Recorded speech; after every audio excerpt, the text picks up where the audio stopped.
After returning from a week-long overseas trip, I was taken aback by a call from my mother-in-law, Jessica, with palpable excitement in her voice. She told me that she had found $32,000. I was immediately confused, given that as a freelancer, I maintain only modest emergency savings and don't typically keep large sums of cash on hand. Plus, my banking card was safely in my possession, and no one should have been able to withdraw such a hefty amount without my knowledge. Jessica explained that she had taken the money from a drawer in our sideboard, assuming we were financially well off. While I appreciated her intentions, I was baffled as to why she thought she had permission to take such a large sum without asking. This left me with one pressing question: where had the $32,000 come from? The mystery lingered for a month, until Kevin, presumably her husband, came home. Although the situation was beginning to resolve, there were still unresolved questions. Over that month, Jessica had called me no less than 136 times. At first, I ignored them, not understanding why she was calling so frequently, but when I finally answered, she accused me of something I couldn't quite grasp. She seemed upset, but her reasons were unclear, and the accusatory tone only added to my confusion.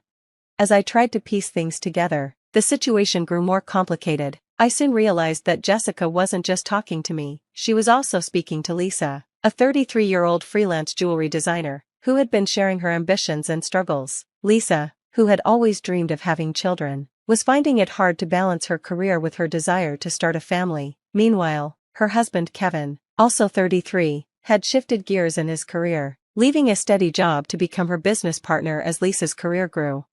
When Lisa and Kevin first married, they relied heavily on Kevin's income, as Lisa was just starting out, but by the time Lisa reached her 30s, her business had taken off, and she needed help managing the demands of her growing career. Kevin left his stable job to help her with the business, which flourished with his support, securing contracts with renowned international brands. Yet despite their success, they faced ongoing challenges, particularly with Kevin's mother, Jessica.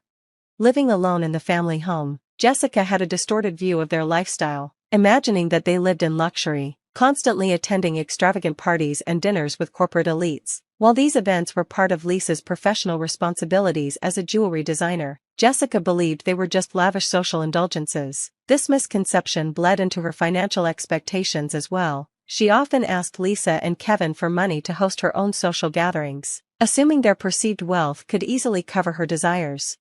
Despite being financially capable of supporting Jessica, Lisa and Kevin's lifestyle wasn't as glamorous as Jessica imagined. The events they attended were necessary for their business image, and maintaining this image required significant expenses, like dressing elegantly and dining at upscale restaurants. But Jessica frequently expressed envy toward their lifestyle, often with a sarcastic undertone, and she didn't shy away from making requests for financial help.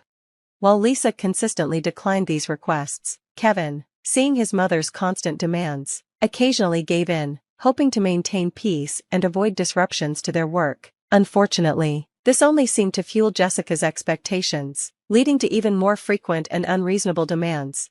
A recent visit from Jessica added more tension to the situation. She insisted that Kevin buy her an extravagant new dress for an upcoming social event, even though we suggested a more affordable option, like a simple three-piece suit. But Jessica was insistent on the lavish dress, claiming that it was essential for the occasion's grandeur. She even demanded a matching handbag, expecting us to cover that expense as well. To handle her financial demands more efficiently, Kevin set up a credit card in Jessica's name, instructing her to use it for her expenses. Initially, this seemed like a reasonable solution.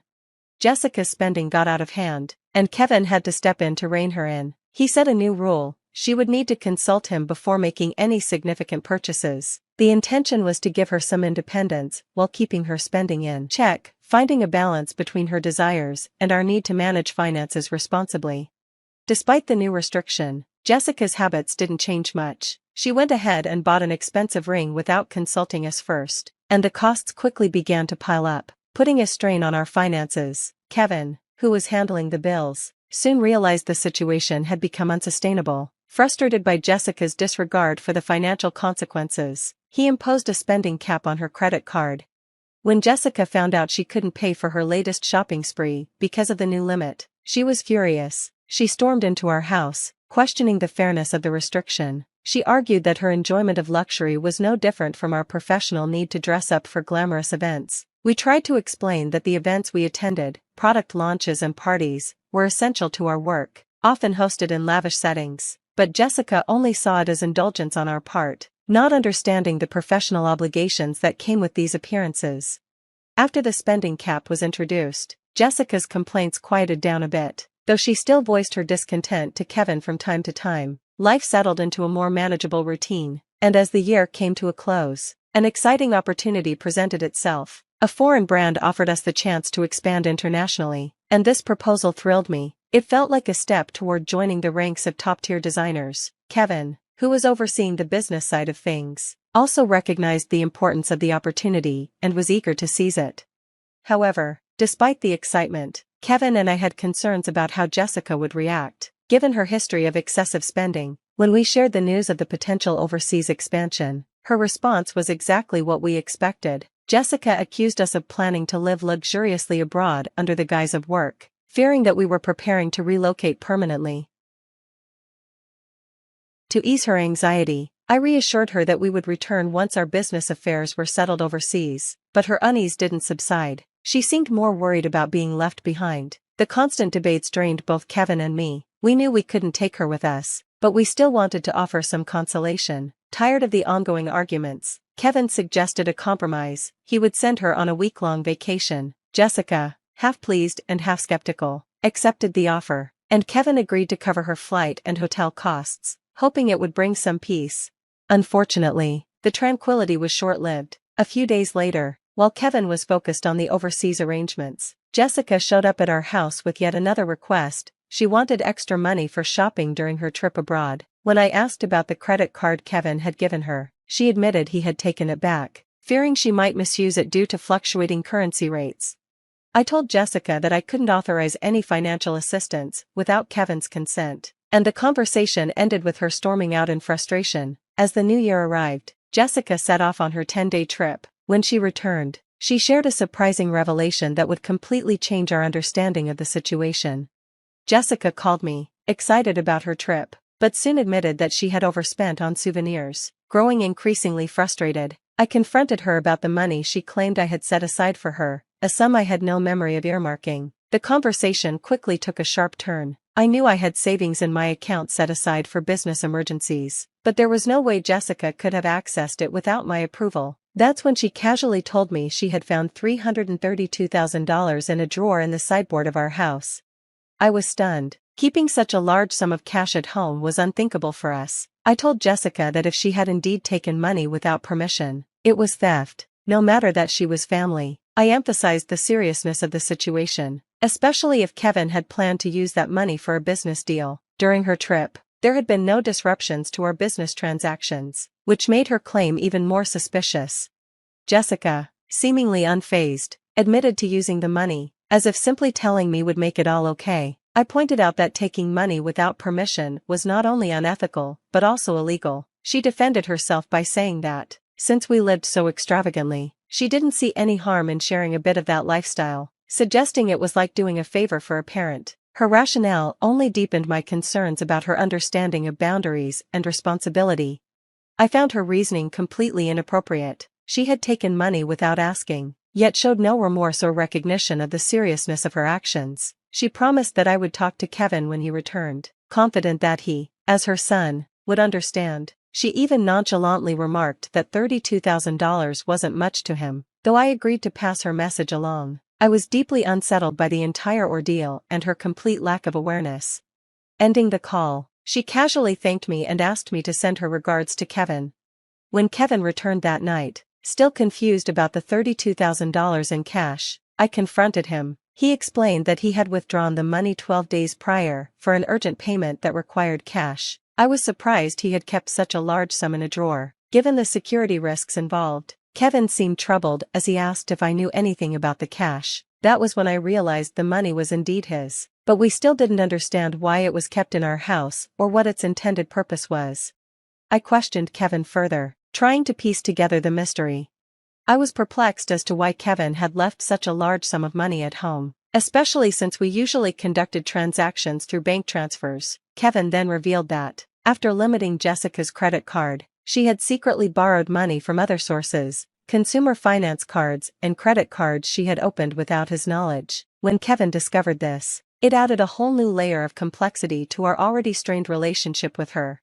To address her escalating debts, Kevin took decisive action. He collected all of Jessica's credit cards and withdrew cash to pay off her obligations. Despite giving her the money, Kevin was aware of the risk that she might squander it carelessly. This decision shed some light on the situation, though it still didn't explain Jessica's motives.